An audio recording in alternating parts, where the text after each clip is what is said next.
Hello students, अभी मैं integration start करूंगा।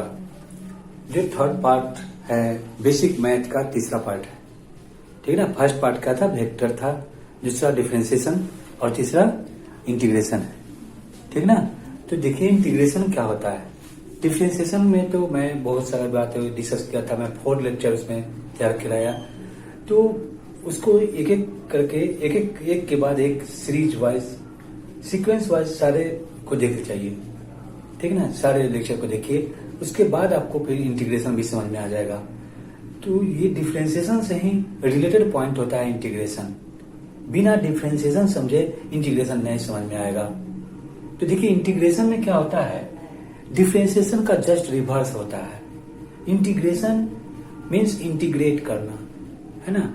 इंटीग्रेट मतलब इकट्ठा करना, टू इंटीग्रेट इकट्ठा करना, एकत्रित करना, है ना। सारे स्मॉल चेंज को इकट्ठा करना, सारे स्मॉल चेंज को ऐड करना, है ना। कंटिन्यूअस वेरिएशन किसी भी क्वांटिटी में अगर हो रहा है, जैसे कंटिन्यूअस मास डिस्ट्रीब्यूशन, कोई मास का डिस्ट्रीब्यूशन कंटिन्यूअसली होता जा रहा है, उसमें कंटिन्यूअस चार्ज डिस्ट्रीब्यूशन आप पढ़ेंगे, है ना।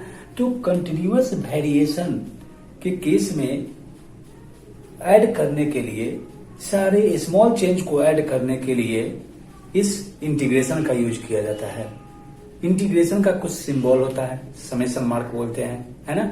और ये डिफरेंशिएशन का रिवर्स होता है।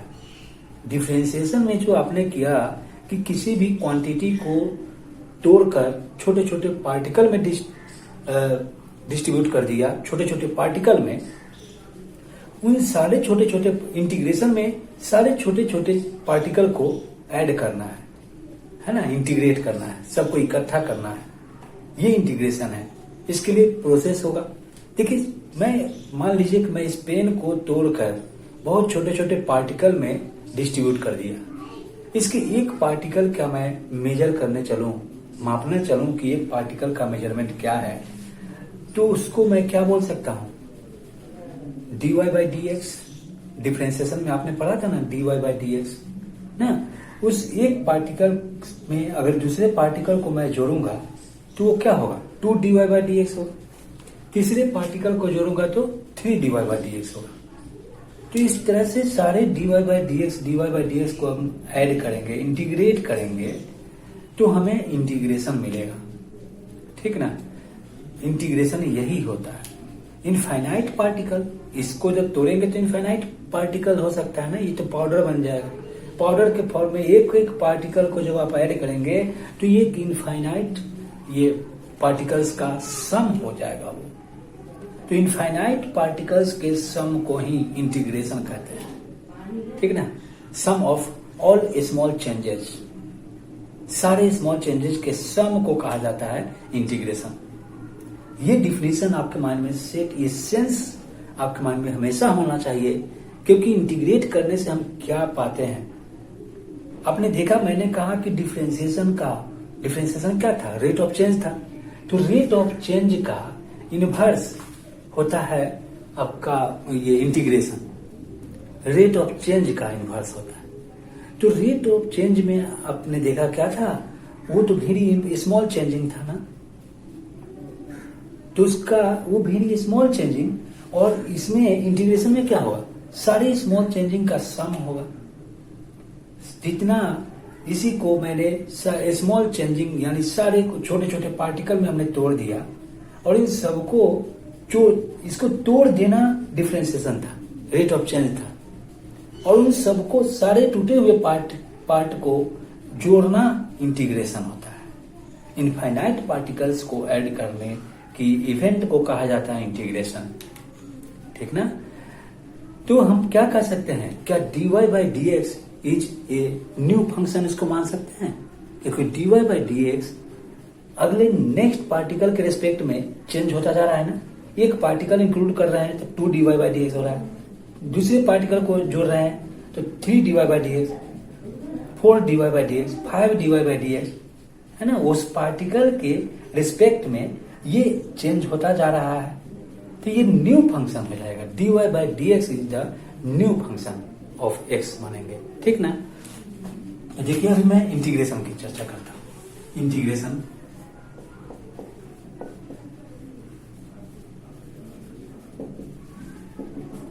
इंटीग्रेशन में मैंने बताया आपको कि बहुत सारे स्मॉल चेंजेस या कंटिन्यूअस वेरिएशन के को ऐड करने के लिए इसका यूज किया जाता है।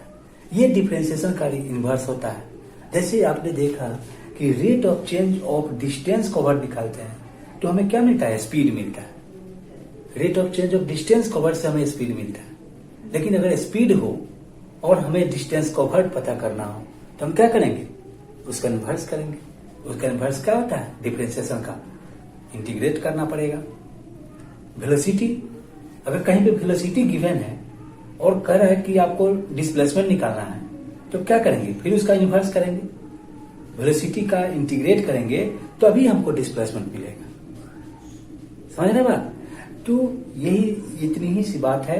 ये बहुत ही मार्केबल पॉइंट है। इसी से रिलेटेड सारा फिजिक्स का बहुत सारा न्यूमेरिकल जो स्टूडेंट को कहीं कहीं पे टफ होता है, कहीं बनता नहीं, उससे कारण सिर्फ इसी बेसिक मैथ के कारण होता है। इसीलिए तो इसको लैंग्वेज ऑफ फिजिक्स कहा गया। ठीक ना?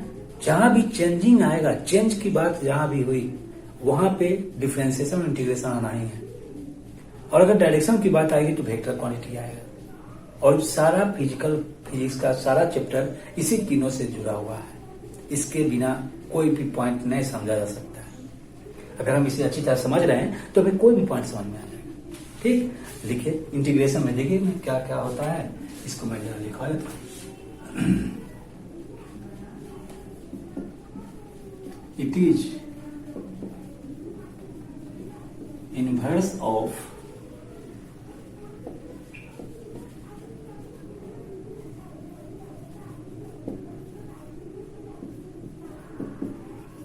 Of differentiation.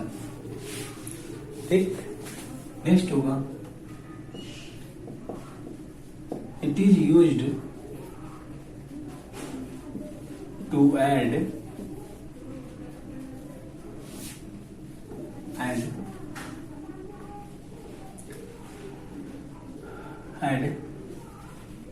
continuous variations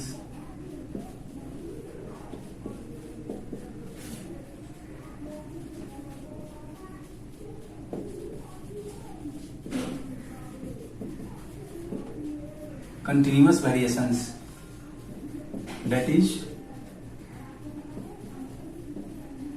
continuous mass distribution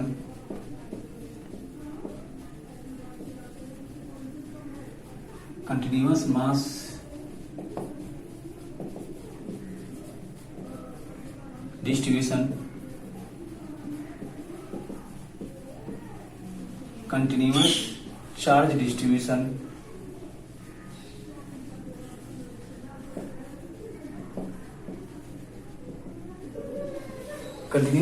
distribution etc। ऐसा बहुत सारा वेरिएशन होगा, उसको ऐड करने के लिए इसका यूज होता है। फिर इसका सिंबल क्या होता है? इट्स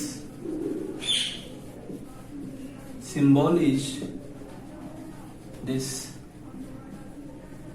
इसको पढ़ते हैं समेशन ना, समेशन मार्क बोलते हैं इसे।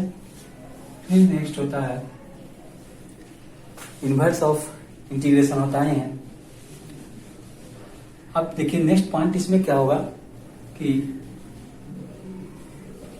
Late dy by dx be a new function f dash x। तो क्या होगा? f dash x मानने से इसमें क्या आएगा? देखिए dy by dx equal to f dash x। ठीक ना? ओके, हम लोग क्या करेंगे? dy by dx equal to f dash x। मैंने पहले ही बता चुका हूं मैं कि ये इसे अगर मैं इनफाइनाइट पार्टिकल में कन्वर्ट कर दूं, डिस्ट्रीब्यूट कर दूं, तोड़ दूं इसको, और उन सबको ऐड करना हो मुझे, तो क्या करना होगा? एक पार्टिकल के पास दूसरे पार्टिकल को जोड़ेंगे तीसरे दूसरे के दोनों के बाद तीसरे को जोड़ेंगे, चौथे को जोड़ेंगे, तो ये सारा ये जो एक पार्टिकल है उसका मेजरमेंट क्या है, dy/dx।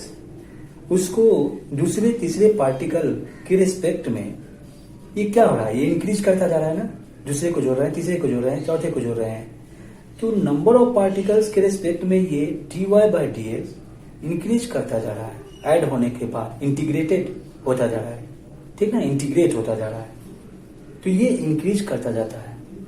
वही यहाँ पे करना है। dy/dx क्या है, वेरी स्मॉल चेंज है, और उसमें दूसरा जुड़ा थोड़ा बड़ा होगा, तीसरा जुड़ेगा थोड़ा बड़ा होगा, इस तरह से तो इनफाइनाइट हो सकता है ना। इनफाइनाइट पार्टिकल्स को जब हम ऐड करेंगे तो तब जाकर एक फिर से ये पेन मिल सकता है। इनफाइनाइट पार्टिकल्स को जब ऐड करेंगे तब, तो उसके लिए ये इंटीग्रेशन का यूज किया गया है। देखिए क्या होता है, मैं ऐसे क्या लिख सकता हूं, dy equal to f' dx होगा। आखिर ये dy क्या है, dy वेरी स्मॉल चेंज है, देखिए स्मॉल डी लगा हुआ है, तो ये स्मॉल चेंज इन y है, ठीक। ये स्मॉल चेंज इन y यही नहीं, इसके इक्वल ये है, तो ये टर्म भी आपको स्मॉल चेंज इन y ही देगा। Small change in y f' into dx को भी अगर मल्टीप्लाई करेंगे तो यही मिलेगा। यानी f' और dx का मतलब नहीं समझना, तो ये क्या होगा, मान लीजिए कि f' और y के बीच ग्राफ खींचा जाए ऐसे, तो क्या होगा, यहां पे एक रेक्टेंगुलर स्ट्रिप लिया जाएगा, एक रेक्टेंगुलर स्ट्रिप होगा। इस स्ट्रिप को देखिए, ये रेक्टेंगुलर स्ट्रिप है, एक बैंड है, एक पट्टी है, ये रेक्टेंगुलर है। आपका क्वेश्चन हो सकता है कि सर ये रेक्टेंगुलर कैसे होगा, है ना, ये तो ऐसे है, फिर ये रेक्टेंगुलर कैसे हुआ, तो ये इनफाइनाइटिसमली स्मॉल है, वेरी स्मॉल है, इसे और छोटा कर दीजिए, तब तो छोटा हुआ, अभी भी जो बड़ा है, अभी भी ये बड़ा है, इसे और छोटा कर दीजिए। छोटा करने के बाद आपको शेप कैसा मिला, ऐसा मिला ना, तो इसको और छोटा कर दीजिए, अब तो आपको शेप ऐसा मिला।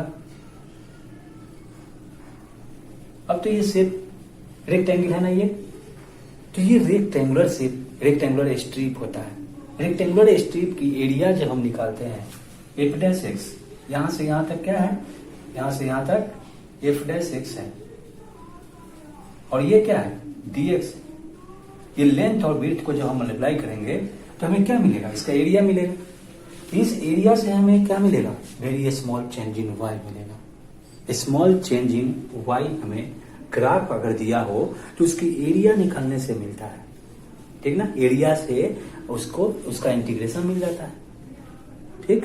एक स्मॉल एरिया निकालेंगे, स्मॉल स्ट्रिप के एरिया निकालेंगे तो एक छोटा सा क्वांटिटी मिलेगा, स्मॉल चेंज मिलेगा, ठीक ना।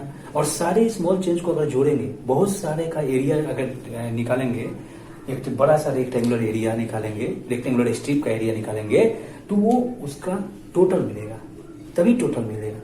टोटल में भी डेफिनिट और इनडेफिनिट हो जाता है, नहीं इनडेफिनिट रहता है कि वो कहां से कहां तक है, उसका ना इनिशियल ना स्टार्टिंग का और ना ही फाइनल का कुछ पता होता है, तो वो तो इनडेफिनिट हो जाएगा ना, कहां से कहां तक ऐड करना है ये पता ही नहीं है, फिर भी ऐड कर दिया आपने, तो वो इनडेफिनिट इंटीग्रेशन कहलाएगा।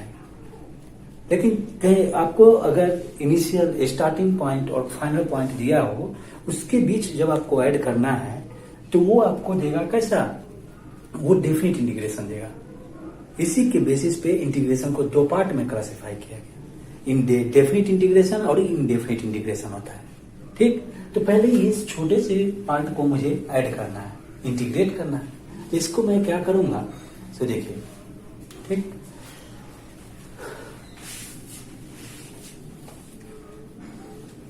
ओके। यहां से पहले आप इसे नोट कीजिए, या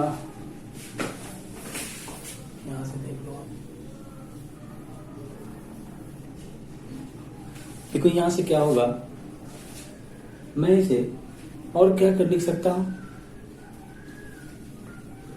क्या मैं इसे इंटीग्रेशन का सिंबल दे देता हूं, dy is equal to F dash X D X, इसमें भी इंटीग्रेशन। तो हमें ग्राफ में कैसा होगा, F dash X D X, इधर तो एक्स है ना, तो ऐसा ग्राफ होने पे यहां से यहां तक को ऐड करना है, सारे रेक्टेंगुलर स्ट्रिप के एरिया को निकालेंगे। ठीक है, हमको कैसे मिलेगा, रेक्टेंगुलर स्ट्रिप की एरिया से, area of sum of area of all rectangular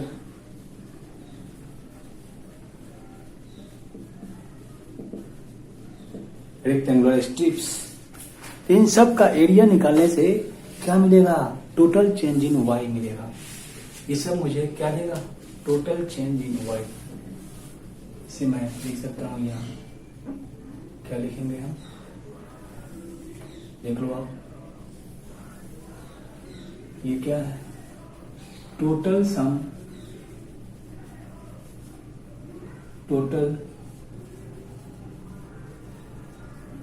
change in Y. ठीक, आप इसको इंटीग्रेट करो, इसको करो, इसकी एरिया निकाल लो, एरिया निकालोगे या इसे इंटीग्रेट करोगे तो दोनों में अगर ग्राफ दिया हो तो एरिया निकालेंगे, तभी हमें उसका सम मिलेगा, टोटल चेंज मिलेगा Y, total change in Y मिलेगा, टोटल वाई मिलेगा। ये तो स्मॉल वाई मिला था ना, तो टोटल कैसे निकालेंगे, इंटीग्रेट करके निकालेंगे। मेन कंसेप्ट यही है, ये मेन कंसेप्ट है। इसे स्टार लगा दो, बार बार इसे रिपीट करना, ये कैसे होगा। ठीक है, ओके, वीडियो को पॉज करके इसे नोट कर लो, फिर मैं इस पे एग्जाम्पल कराता हूँ। ओके ओके स्टूडेंट, नोट कर लिया आपने। देखो अभी हम लोग इंटीग्रेशन पढ़ रहे हैं।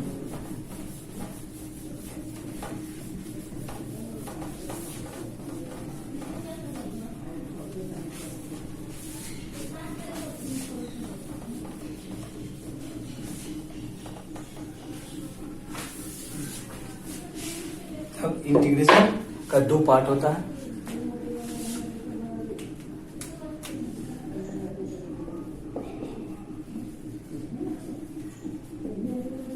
Integration in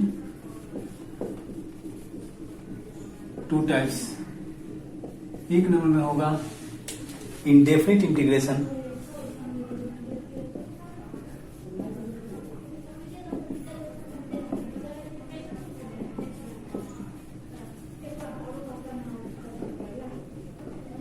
indefinite integration. दूसरे नंबर में होगा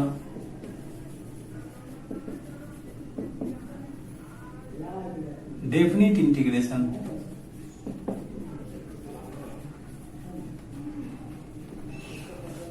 डेफिनिट इंटीग्रेशन, ठीक, दो तरह का इंटीग्रेशन होता है, डेफिनिट इंटीग्रेशन और इनडेफिनिट इंटीग्रेशन। ठीक है, डेफिनिट इंटीग्रेशन में क्या होगा देखते हैं,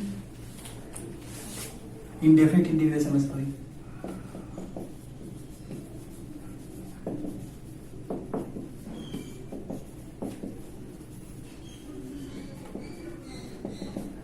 इनडेफिनिट इंटीग्रेशन कहने का मतलब है कि ऐड करेंगे, सारे स्मॉल चेंजेस को ऐड करना है, इंटीग्रेट करना है, लेकिन कोई इसका लिमिटेशन नहीं होगा, कहां से कहां तक ऐड करना है ये पता नहीं होता है।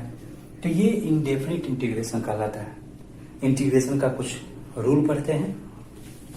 इनडेफिनिट इंटीग्रेशन में रूल होता है क्या, देख लो,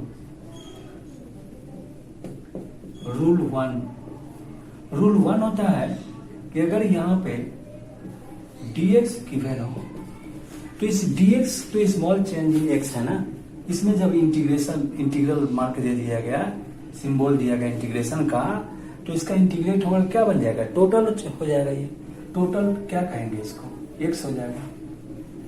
इस dx का इंटीग्रेशन क्या होगा, x होगा, समझ रहे हैं ना, x होगा। उसके बाद रूल टू होगा कि if y is equal to, अगर x to the power n हो तो इसका इंटीग्रेशन कैसे होगा। पहले से हम dy by dx is equal to x to the power n करेंगे, तो dy इज इक्वल टू क्या होगा, x to the power n dx, समझ रहे हैं। अब क्या होगा, ये dy, तो इसको इंटीग्रेट करेंगे, dy is equal to x to the power n और dx, तो x to the power n और dx का क्या लिखेंगे, इसका इंटीग्रेशन क्या होगा, dy का dy is equal to x to the power n है। मैं बताया हूं कि डिफरेंशिएशन का इन्वर्स होता है। डिफरेंशिएशन में क्या था, पावर को मल्टीप्लाई करते थे तो यहां डिवाइड करेंगे पावर से, और पावर को एक कम किया जाता था तो यहां पे पावर एक बढ़ा दिया जाएगा। पावर को एक